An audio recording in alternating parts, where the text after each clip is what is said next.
Je vous retrouve aujourd'hui pour découvrir les nouveautés de la Peugeot 308. Et je rejoins David Urbain, le chef de produit, qui va nous expliquer tout cela dans le détail. Bonjour David. Bonjour Olivier. Alors cette Peugeot 308, c'est toujours un succès? Oui, c'est un succès. Avec plus de 1 500 000 unités vendues, 40 prix qui ont salué son design, ses qualités dynamiques incomparables. Alors 40 prix, si j'ai bonne mémoire, elle a remporté le Car of the Year, c'était en quelle année? C'était en 2014. 2014. Donc elle fait partie de la famille des Peugeot qui ont été primés au Car of the Year. La toute dernière nouvelle Peugeot 208, c'était cette année, en 2020. Alors pourquoi ces évolutions produits aujourd'hui sur Peugeot 308? 308 évolue dans le segment des berlines compactes, qui est un segment très concurrentiel avec des produits forts en contenu technologique. Afin de maintenir un produit toujours aussi attractif, il nous a paru important, pour garder l'attractivité de la voiture, de proposer un combiné 100% numérique disponible sur tous les niveaux de finition. Cette teinte ne me dit rien sur Peugeot 308, c'est une nouvelle teinte? Elle est inédite sur 308, nos clients l'ont déjà découverte sur la nouvelle 208, la nouvelle 2008. C'est le bleu Vertigo.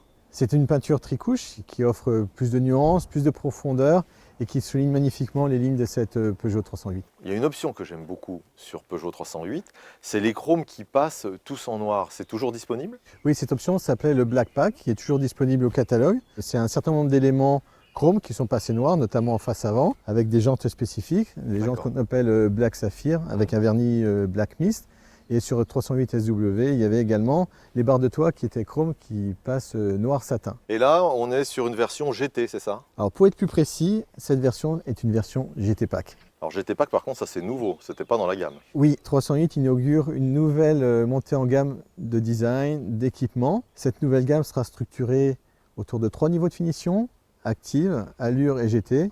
Et entre chaque niveau de finition, on va proposer des niveaux intermédiaires 10 packs, pour proposer à nos clients plus de confort, plus d'esthétisme ou plus d'aide à la conduite. Alors aide à la conduite, tu fais bien d'en parler parce que c'est cher à la marque Peugeot, le plaisir de conduite. Et ce que je te propose, on a 2 Peugeot 308 à notre disposition, eh bien on va les essayer ensemble et puis on se retrouve tout de suite sur la route. Bien David, tu m'entends? On se retrouve donc au volant de notre Peugeot 308. Alors je vois là devant moi donc le iCockpit digital, on a plusieurs pages de configuration disponibles.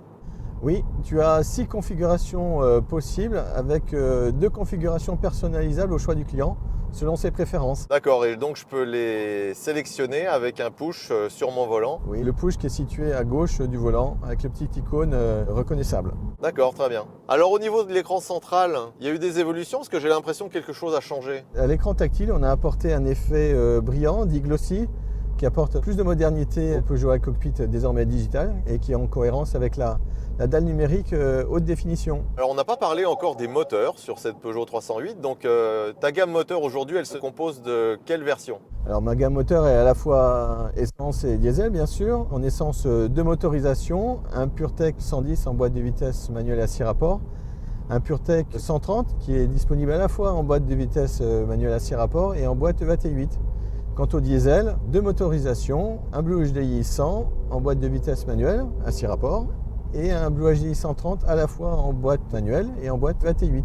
Donc et en parlant de dynamisme, David, on a toujours une version GTI à la gamme, dis-moi. GTI reste à la gamme avec le PureTech 263 chevaux, 340 Nm de couple et un niveau d'émission CO2 en cycle WLTP contenu, 169 grammes.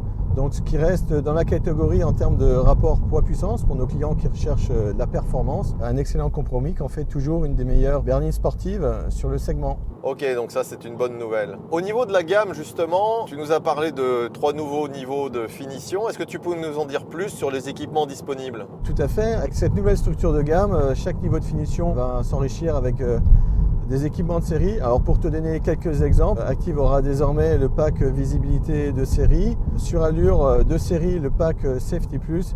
Et à partir d'Allure Pack, 308 bénéficiera de l'ensemble des aides à la conduite dont elle dispose. Merci David pour tous ces éléments, c'est maintenant plus clair.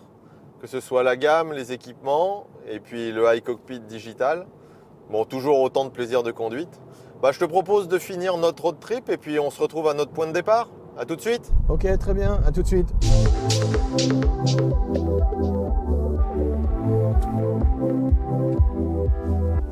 Bon, eh bien David, je comprends mieux pourquoi cette Peugeot 308 reste l'une des références du segment.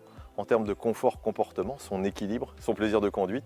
Et puis à tous, eh bien, je vous donne rendez-vous très prochainement, je l'espère, au volant de cette Peugeot 308 avec son iCockpit digital. Et je vous dis à très bientôt. Salut!